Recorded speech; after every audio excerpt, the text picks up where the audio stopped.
So I'm making the Jalie Jessica leggings. I've made the shorts version of these before in size T, which is according to my measurements.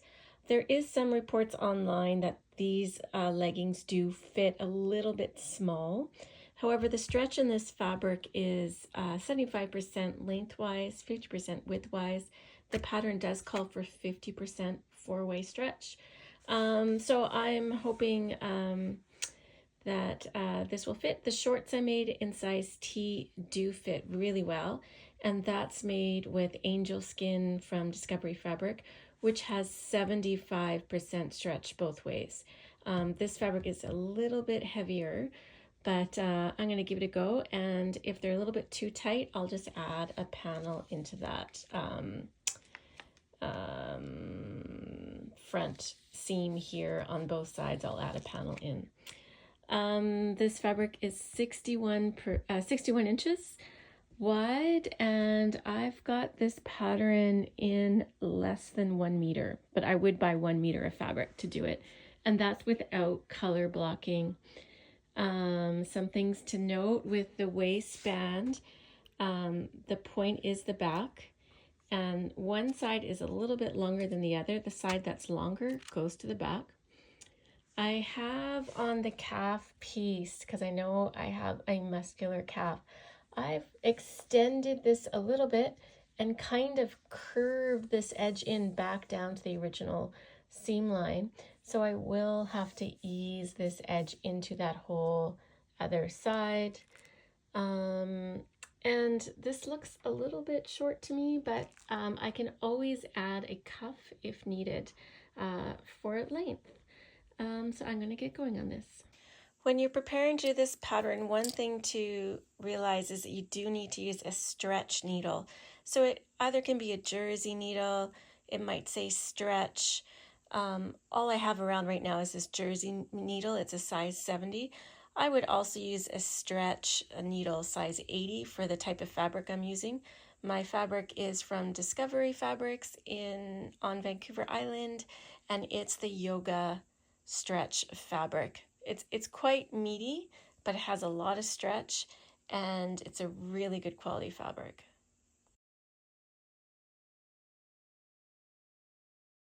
So I've cut out all my pieces, put in the notches with a marker, and marked the wrong side of each fabric piece. Again, this pattern calls for 50% fabric stretch each way, up and down. And now I'm going to start with my waistband. The back piece is the pointed piece, and on each side of the side waistbands, you're going to notice that one piece is longer than the other side. The longer side goes to the back. So put your two long sides together and sew with a stretch stitch, either that's serger or a zigzag or a stretch stitch. I neglected to mention for the waistband, the bottom of the waistband has the notches. The top of the waistband does not have any notches at all. So I have two of my back waistbands done. One is going to be the facing, and remember the back waistband has the point. So now I'm going to sew my front waistbands onto the sides of the sides. So this is the back, side, side, side, back, side, and now we'll be taking the front and sewing it right sides together. And seam allowances are 6 millimeters, 1/4 of an inch. So right now this is what you have: a side, a back, a side, and the front. And now we're just going to simply put those two together, right sides together, and sew that up, and that will be your waistbands. So now that we have our two waistband pieces sewn together, we're going to sew them along the top edge. So we're going to have one inside out, and we're going to turn one right side out and put one inside the other. As you can see, inside out, right side out, and just simply put them inside the other. And we're going to match the seams up and pin or clip. So just When you're doing this, make sure that the seams are lined up, but you've nested the seam allowance. So push one seam allowance one way and the other way. One right, one left. That way they don't get too bunched up as you sew them. So I'm just going to go around and match up my seams and nest them. And what I'm going to do, the instructions don't call for this, but I have some clear elastic, some 6mm clear elastic. I'm actually going to sew this elastic in to this top of the waistband as I sew it together, and it's just going to add a little bit of strength to that seam. I'm not going to pull on the elastic at all. I don't want it to change the size. I just wanted to add a really defined top edge. And I'm not using it to help the pants stay up at all, because this sits at the natural waist. It's not going to fall down, but I'm just going to add a little bit of clear elastic to that top. So once you have your waistband top edge pinned, you can go ahead and serge that or sew it with a stretch stitch, however you want. And if you want to add a little bit of elastic in there without pulling it, go for it. And I should show how I quickly line up seams. I literally just look on the inside, line them up on top of each other, push the seams to the opposite way, and then pin. And again, this is the outside and the facing. You're not going to see if these seams line up perfectly, so it's just as close as you can get it. If it was a seam that showed on the outside, I would even just baste it first to make sure that it lined up perfectly. But a seam like this where no one is going to see if it's perfect, I wouldn't worry too much about it. So yeah, once your top is put together, then sew it with a stretch stitch. And here you can see I'm just lying my elastic down on the fabric as I sew. I'm not stretching it at all. And with clear elastic, sometimes it's hard to start it. Sometimes your machine kind of kicks it off. So you have to start serging on the elastic first and then put it on the fabric. So now that you've sewn this top edge, the next step is to pull them apart. And we're going to push the seam to one side. So I'm pushing the seam to this side as I pull it apart. So my seam is facing up, and I am going to zigzag on top of the seam on this side. And this side with the seam is going to become the facing. So I will be zigzagging right over top of this seam with a stretch stitch. So for me, it's going to be a zigzag as close to the edge of this seam as possible. Within 5mm, I'll be doing that stitch all around. And that's going to keep the facing to the inside. I'm going to create a nice sharp edge at the top of the waistband. So I'm going to be sewing the understitching. I have my machine on a zigzag stitch, and my seam is pushed towards the outside, and I'll be sewing right over top of it with a zigzag stitch. And I'm not stretching the fabric at all as I sew this. So I'll be going all around the top of the waistband, sewing with this zigzag stitch.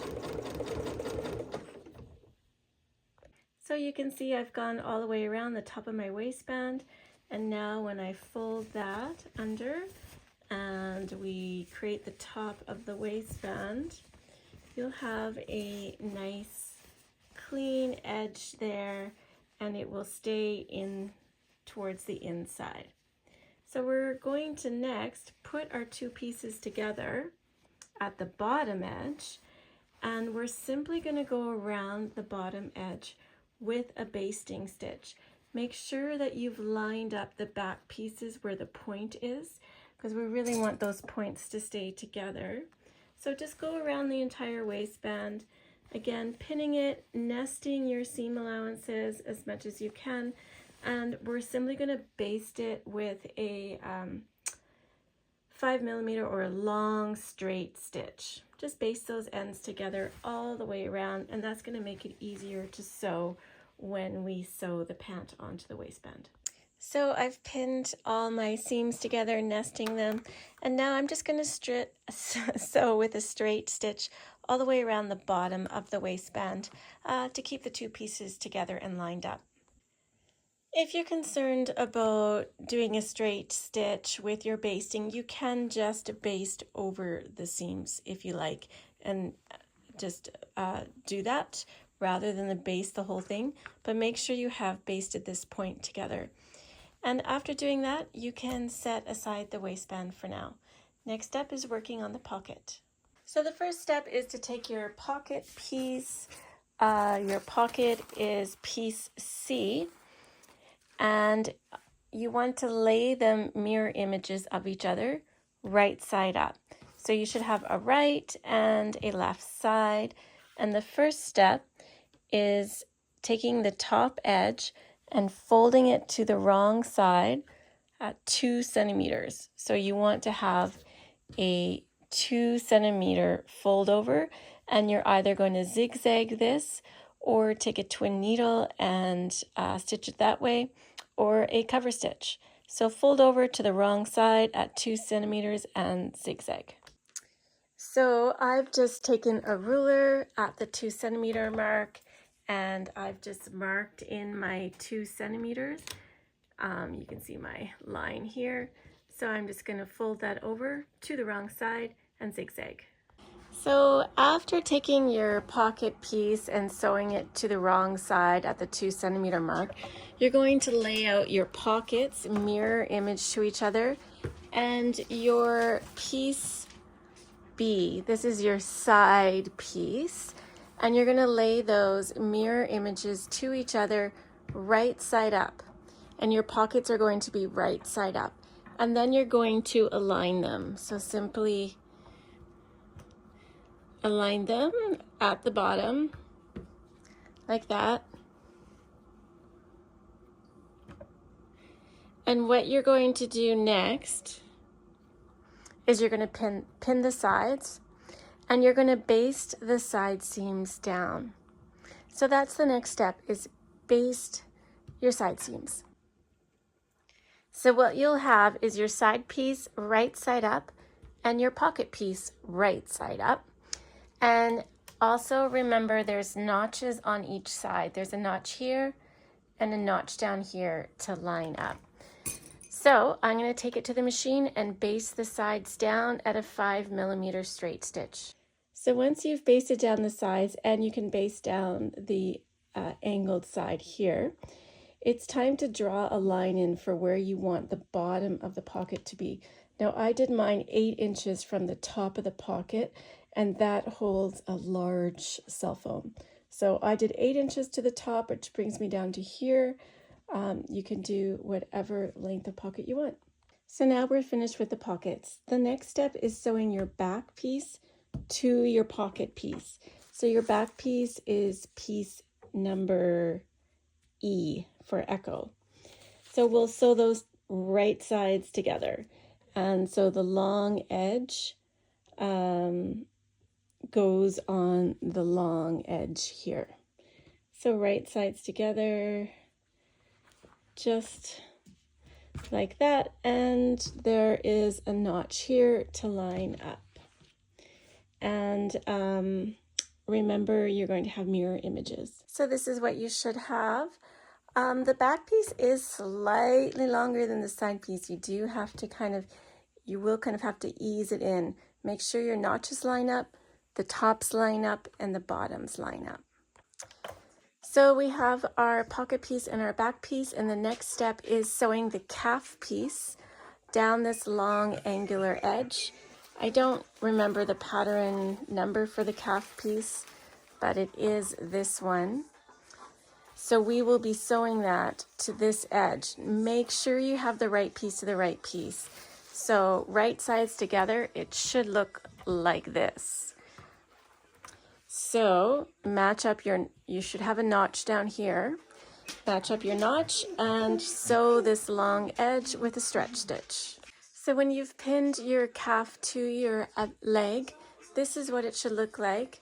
Mine has a little bit of bubbling here because I did a calf adjustment and I've slightly increased the length of the calf piece. So I'm easing it into the back of this. So this is what your pieces should look like. Mine are a little more rounded over the calf because that's how I've redrafted them. And I have a bit of easing going on here, which you won't. The next step is sewing your front, which I believe is piece A. Just a minute.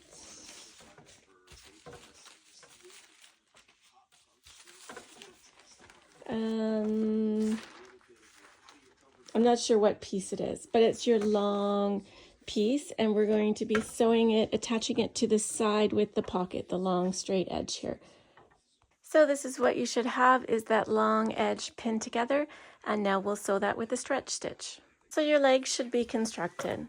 The next step is taking the right side leg, the right leg, and along the back, which is this part right here, you're going to put your gusset, and you're going to line up this edge here. So we're going to line up that edge, and we are going to sew it. So the next step with the gusset, I think that's step 8.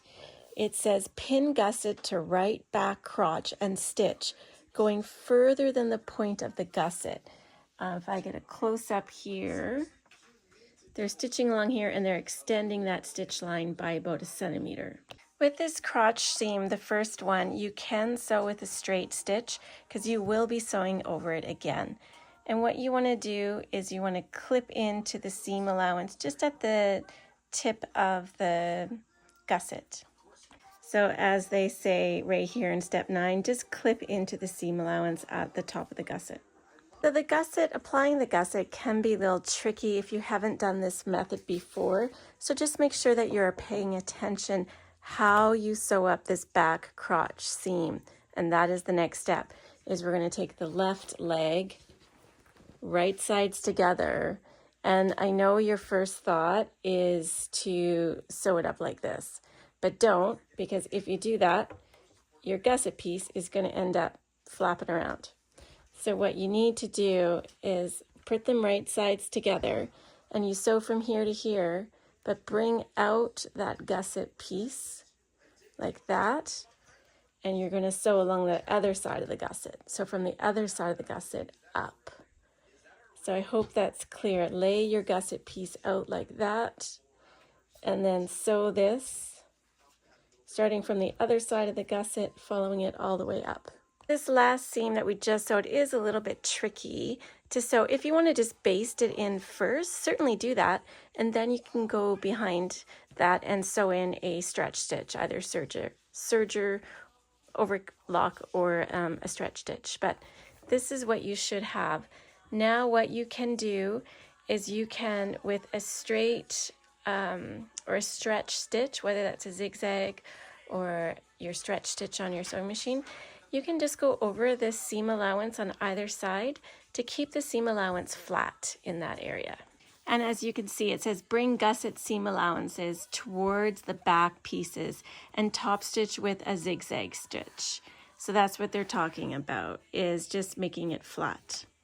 So this is what you should have, as a zigzag or a stretch stitch on each side of the crotch. Now, if I was to do this again, I would definitely, instead of doing a basting stitch on this side, I would have serged it. So next time, mental note to myself, just serge this seam, because now it's uneven on either side, but that's okay.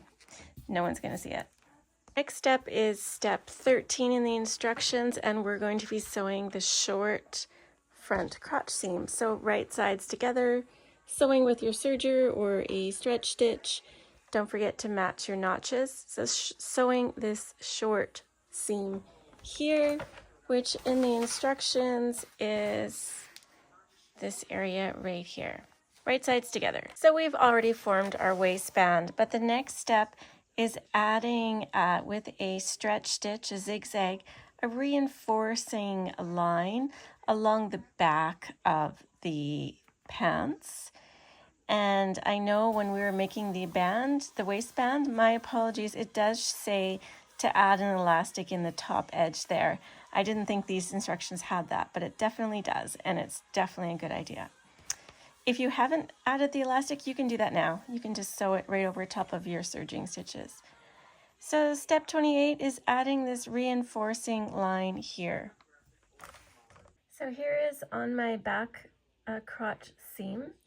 Here is my stabilizing stitches. I did that with my stretch stitch of my machine. And when you do sew that up, just be aware, because you will have, let me turn this around, sorry. You will have your crotch seam laying flat here. So as you continue up, make sure that the crotch seam is going in the same direction. You don't want to have it twisted at all. So just beware of that. And now what you do is you take a pair of scissors and we're going to cut into that top center back seam to the stitch line but not through. So we're going to cut this right to the stitch line. That's the next step. So there, I've cut it with a pair of scissors. It's hard to get that in focus, but close to the seam line but not through it. Step is to have your leggings wrong side out and your waistband right side out. So remember, just take a second look where your facing is. That's where your understitching should be. So we're going to put one inside the other, and the point of your waistband goes to the back. I need to flip this around. So it should look like that. I'm going to put one inside the other and match up all my seams.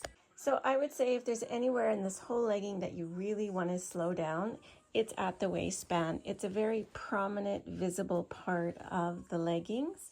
So you really want to make sure that all the seams line up. And what I totally suggest doing is where each seam should line up is just basting it right across at each seam before sewing it all the way around. That way it's easy to unpick if you need to and redo it. Again, like I've been known to do this 2 or 3 times to get those seams to line up perfectly because it makes for a really great looking legging. So baste each seam just a few inches and then take a look. Once all the seams are matched up, then it's super easy to go around and sew the whole waistband. So this is what I do with each seam is I just do a few basting stitches across first and make sure they all line up. So I basted this, now I'm just going to lift it up and look, and that's a pretty good lineup of the seam. So I know that's great, and I'm going to look at each one that I basted. This one looks pretty good. I could move it over a millimeter. We'll see. I might. And then this one, again, this one is bang on, so I'm going to leave that. I know it's good. And this one, that one too, is bang on, so I'm going to leave that. So it's just that one I'm going to move over slightly. So once you've basted all your seams together and you've made sure they're lined up, then you can go serge it. And that center back V can be a little tricky, but the reason you cut into it is so you can kind of pull it straight as you sew, as you serge. So this is my V right here, and what I'm going to do is basically pull it a bit straight.